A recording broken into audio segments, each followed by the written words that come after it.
Good morning students. Continuing chapter 12 triangles. Today we will learn about exterior angles of a triangle.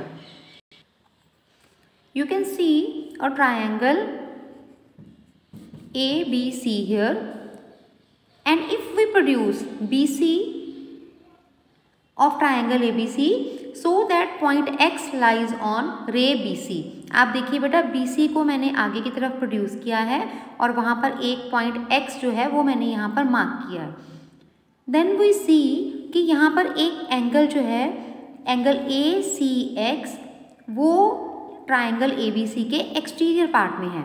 आप देख सकते हो ये इसका इंटीरियर पार्ट है ट्राइंगल ABC का, और जो एंगल ACX बन रहा है वो ट्राइंगल ABC के एक्सटीरियर पार्ट में है. So angle ACX is the exterior angle of triangle ABC at point C. हमने BC को प्रोड्यूस किया है, उसके बाद हमारे पास ये एक एंगल जो है एंगल ACX वो हमें इसके एक्सटीरियर पार्ट में मिला है. इसी तरह से अगर हम AC को प्रोड्यूस करें तो हमें यहाँ पर एंगल BA और यहाँ पर भी जो हम पॉइंट लेंगे Y है जैसे, तो ये हमारा एक एक्सटीरियर एंगल हो जाएगा. ऐसे ही अगर हम AB को प्रोड्यूस करते हैं तो पॉइंट B पर ये हमारा एक एक्सटीरियर एंगल है.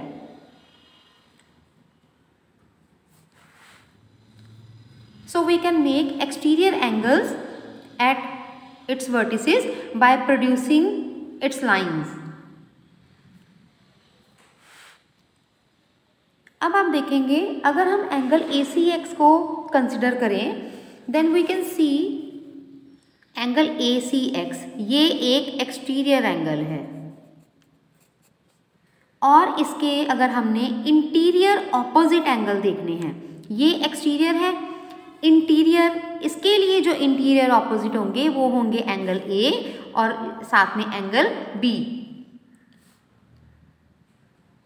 For angle ACX interior opposite angles are, interior मतलब ट्राइंगल के जो अंदर के एंगल्स हैं, और ऑपोजिट मतलब हम इस पॉइंट को कंसिडर नहीं करेंगे, इसके बिना जो दो हमारे नेक्स्ट एंगल्स बचते हैं एंगल A और एंगल B वो इसके इंटीरियर ऑपोजिट एंगल्स होंगे.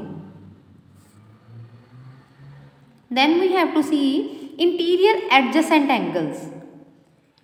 इंटीरियर एडजेसेंट के लिए हमें इसके बिल्कुल साथ वाला एंगल देखना है. ये we will name this angle और इसका नेम होगा एंगल ACB. हमारा एक्सटीरियर एंगल है एंगल ACX क्योंकि वो बाहर की तरफ जा रहा है, और जब हमने इसका इंटीरियर एडजेसेंट एंगल देखना है, इंटीरियर एडजेसेंट का मीनिंग ट्राइंगल के बीच में उसके बिल्कुल साथ वाला एंगल जिससे जो जिनमें कोई एक रे कॉमन होती है,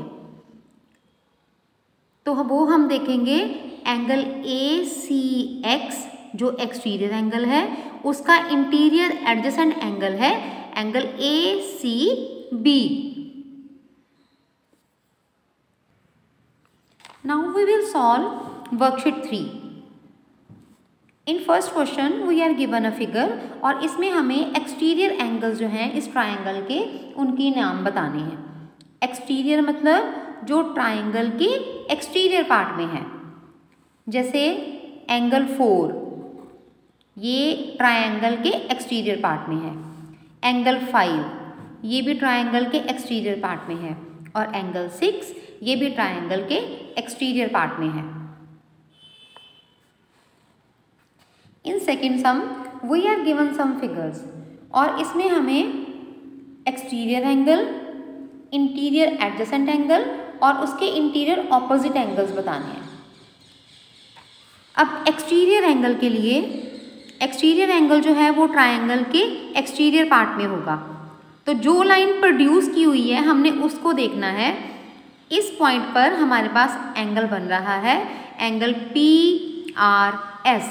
जिस पॉइंट पर एंगल बनता है वो वर्टेक्स हमने हमेशा सेंटर में लिखना है, तो इसका नाम आ जाएगा एंगल PRS. ये हमारा एक्सटीरियर एंगल है.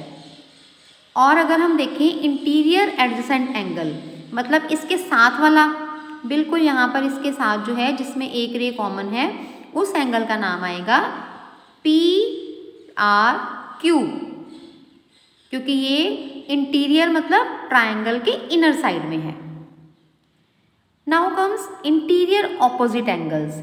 इंटीरियर ऑपोजिट एंगल्स का मतलब है कि हमने इन दोनों को कंसिडर नहीं करना, बाकी जो दो एंगल्स बचते हैं वो हैं एंगल P और angle Q। They are interior opposite angles for angle PRS। B part में XZ लाइन को प्रोड्यूस किया है और हमारे पास जो एक्सटीरियर एंगल बन रहा है वो है एंगल YZV, और इसका एडजेसेंट जो है इंटीरियर एडजेसेंट एंगल उसका नाम क्या आएगा YZX। And for interior opposite angles, आप इन दोनों को अगर हम कंसिडर ना करें ये दोनों एंगल्स को, then interior opposite angles are angle X and angle Y। C part में एक्सटीरियर एंगल है एंगल CAD और इसका इंटीरियर एडजेसेंट एंगल है एंगल CAB, और इसके इंटीरियर ऑपोजिट एंगल्स हैं एंगल C और angle B। In third sum we are given a figure, और इस फिगर के बेसिस पर हमें कुछ ब्लैंक्स हैं उनको हमने फिल करना है। You can see that angle 4, 5 और 6 ये एक्सटीरियर एंगल हैं, और angle 1, 2 and 3 these are interior angles for triangle PQR। A part, interior opposite angles corresponding to the exterior angle 5 are, आप देखिए एंगल 5, इट मीन्स हमने ये जो पॉइंट है इसको हम P वर्टेक्स को हम कंसिडर नहीं करेंगे, और इसके ऑपोजिट एंगल्स देखेंगे जो कि हैं एंगल 2 और एंगल 3। हमने एंगल 6 और एंगल 4 को कंसिडर नहीं करना क्योंकि ये ट्रायंगल के एक्सटीरियर पार्ट में है और हमसे पूछा गया है interior angles. So these are angle 2 and angle 3। Now interior adjacent angles corresponding to angle 6। Adjacent means बिल्कुल उसके साथ वाला जो एक रे शेयर कर रहा है। एंगल 6, एंगल 6 ये दोनों एंगल्स जो हैं ये बीच में QR रे को शेयर कर रहे हैं। सो एंगल 6 के साथ जो एंगल है वो है एंगल 2।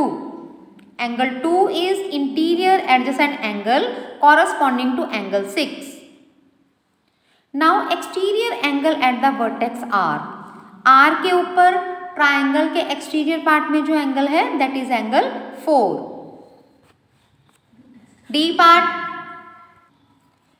पार्ट में the interior opposite angles corresponding to exterior angle 6।